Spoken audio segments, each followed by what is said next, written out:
Kaixo egunon guztioi! Egunon eta ongitorri Donostiako zinemaldira. Lehen komentatzen genuen bezala 72. edizioa ari gara ospatzen, eta Euskadiko Filmategiarekin batera, eta Donostia International Physics Centerekin batera, hau da DIPEZ-ekin batera, zientziaz eta zinemaz gozatzeko aukera izango dugu. DIPEZ aipatu dut, Donostia International Physics Center, zuetako askok behar bada ez duzue barrutik ezagutzeko aukera izan, baina hitzez azaltzea baino, ze iruditzen irudibidez ikusten baldin badugu. Aurrera bideoa!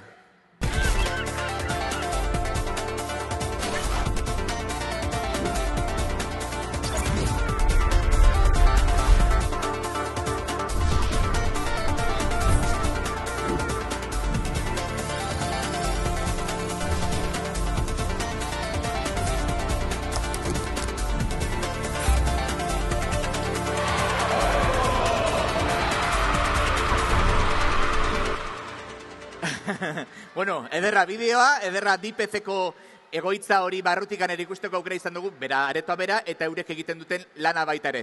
Hemen nago bakarrik eskenatokian, baina naiz bakarrik arituko aurkezle lanetan nirekin batera beste lagun bat izango dudalako, eta pista bat emango dizuet ea asmatzen duzuen nor izan daiteken. Adibidez, itxaron, oraindik ez dizuet pistarik eman eta, ea, esaten baldin badizuet, Euskal Herriko Unibertsitateko laborategi batean egiten duela lana, aurreneko pista. Bigarren pista, belarriak ondo garbitu, kendu membrilloa eta belarriak ondo garbitu. Bigarren pista doa eta. Bere izena, P batekin hasten da, pantalla bezala. Norote da, lagunok zuekin guztiekin, Piper!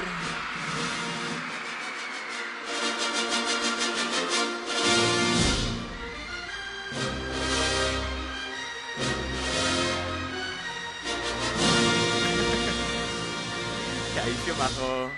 Ebetxe dituzu. Kaixo, belodremoa. Kaixo, Piper. Azelako harrera egin dizuten oso pozinago gaur zunirekin egoteagatik, Bai, ugait. Ohore handia da zinemaldiko aurkezlea izatea. Jakina ohore handia da bai hemen aurkezle lanetan aritza, baina kontutxo bat, Piper, zuk gaizki oroitzen ez baldin badut, aspaldi esan zenidan, zientzia fikziozko pelikuletan aktore izan nahi zenuela, ezta? Robot asko daude dagoeneko zinema munduan. Nola ez dut lehenago pentsatu. Hoberen aurkezlea izatea da. Hobeto aurkezle izatea jakina, eta ikusten zaitut aurkezle izateko ere, dotore etorri pajarita eta guzti, ezta? Noski. Zer uste zenuen? Ze uste nuen bat.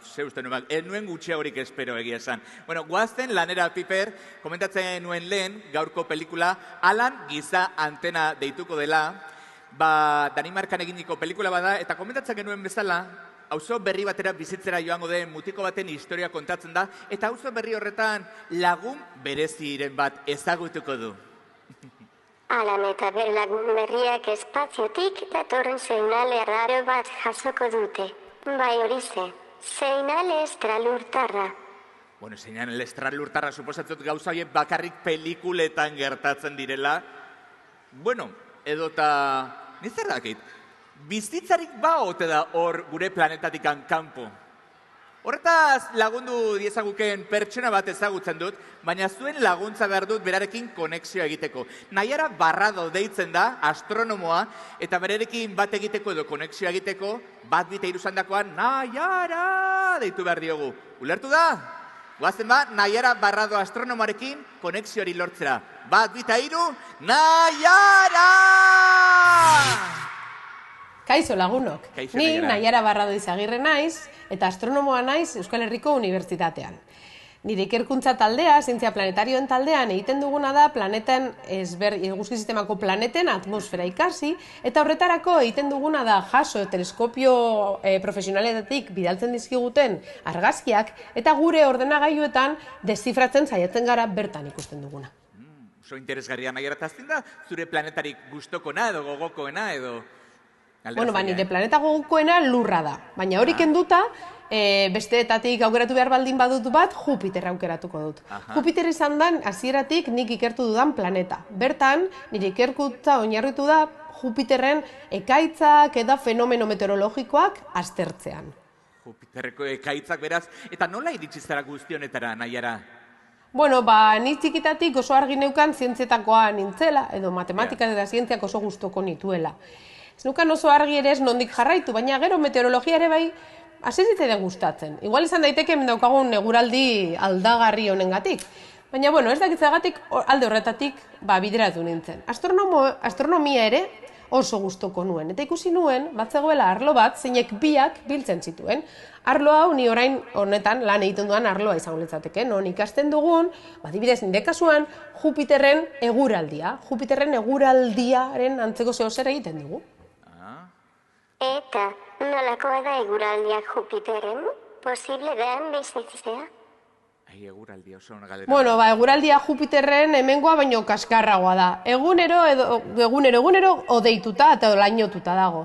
Eta gainera bertan gertatzen diren ekaitzak super bortitzak dira. 400 kilometro orduko haizeak izatera heldu gaitezke bertan, edo askarragoak ere bai. Eta bertan bizitzea, ez da posible. Jupiter gas bola erraldoi bat da. Ez dauka gainazal solido bat non jarri edo ibili egintezken. Beraz, bertan bizitzea ezinezkoa liteke. Baina, zergatik esatozten nirekin eta erakusten dizuet hemen daukagun behatoki astronomikoa? Beran, zoragarri. Hemen! Etorri, zartu barrura. Naiera, zuretzako galdera badaukat, aldago bizitzarik beste planeta batean? Oso galdera ona ugaitz. Egia esan, ez dakigu. Ez zaitut decepzionatu nahi, baina galdera horren erantzunik oraindik ez daukagu. Marten eta Jupiterreko ilargi batzutan, bai ari garela edo ari dira zientzialari batzuk bilatzen ea bizitza posible edo bizitza aztarnak topatzen dituzten. Baina hau bizitza gurea baina askoz simpleagoa izango litzateke. Pentsatu, zelulatan, bakteriotan, bizitza oso simplea izango litzateke topatzekotan. Eta gure eguzki sistematik kanpo hor aldago bizitza dimentsurik, Naiera, barrezte ikusten zaitut, ez dakipanik. Bueno, hori ere oso galdera ona da. Eta zaila erantzuten. Pentsa, unibertsoa oso handia dela, erraldoia, amaiezina, infinitua. Eta beraz, bertan, planeta asko daude. Ez bakarrik gure eguzki sistemako 8 planetak, baizik eta oraindik planeta gehiago, hoiei exoplanetak deitzen zaie. Eta hori, milioika daude. Hau guztietan, bizitza egoteko posibilitatea badago. Eguzki sistema hauetan ere bai badaude Lurra bezalako planeta batzuk non bizitza garatu daiteken.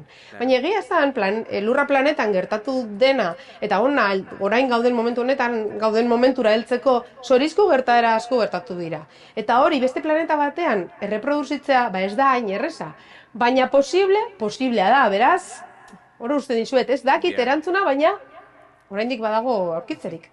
Aukerarik, ez da? Izugarria, Naiara, guri erakusteko badaukazu planeta horien edo Jupiterren argazkirik? Argazkiak ze ona. Bai, planeta, galaxien, Jupiterren, argazki mordoa daukagu. Teleskopio profesionalen gandik asko jasotzen ditugu. Beraz, orain itziko izuet batzuekin, baina momentu honetan utzi behar zaituztet. Ze alerta bat izan dut, eta Jupiterren ekaitz bat garatzen hasi dela esan didate. Beraz, hemen usten zaituztet. Agur, belodromoa! Agur, Naiara, eskerrik asko. Wala!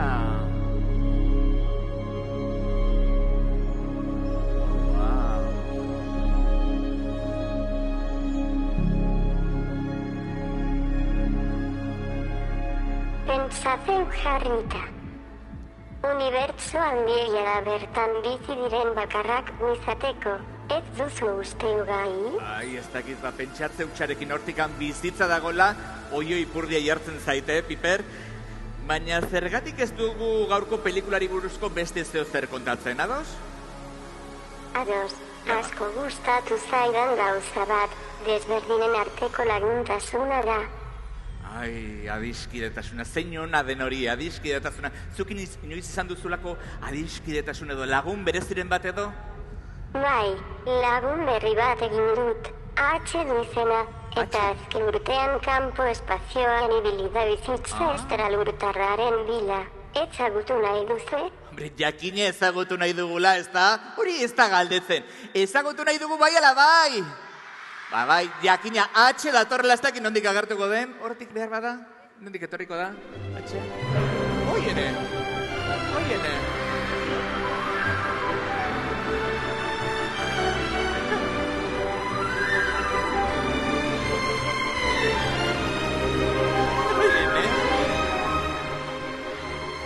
Bai, esku emateko. Emango iazu berriro? Kaixo, H, kaixo, ze jatorra zure laguna. Aizue txalobero bat H-rentzako, Bai, hau da nire lagun berria. Zuk esan bezala, robot esploratzailea da eta oso trebea gainera. Zer egiteko gai den ikusi nahi duzu? Hombre, jakina ikusi nahi dugula, H zure lagun robot esploratzaile honek ze egiteko trebezia daukan. Hori ez da galdetzen, aurrera erakutsi zure trebeziak ba, H. Oi.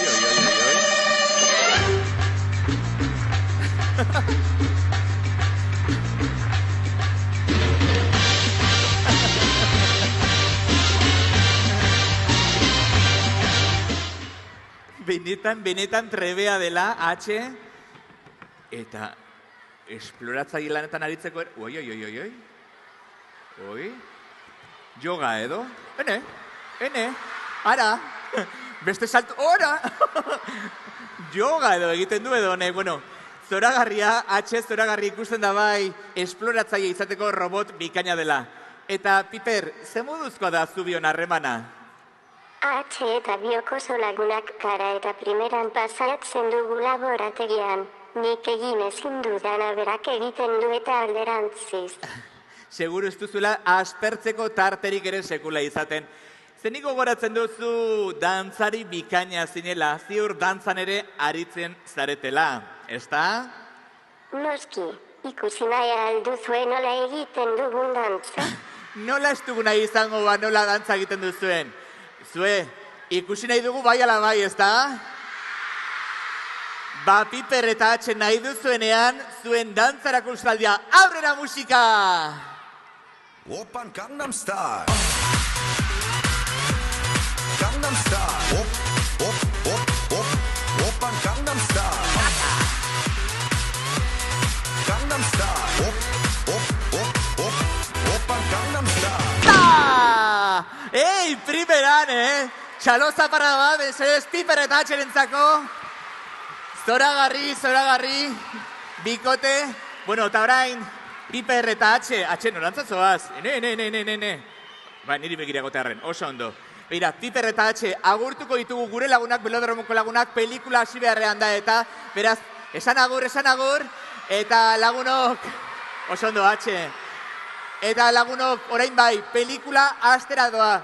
Gora zinema aldia eta gora belodroma, disfrutatu eta ondo pasa. Gero arte!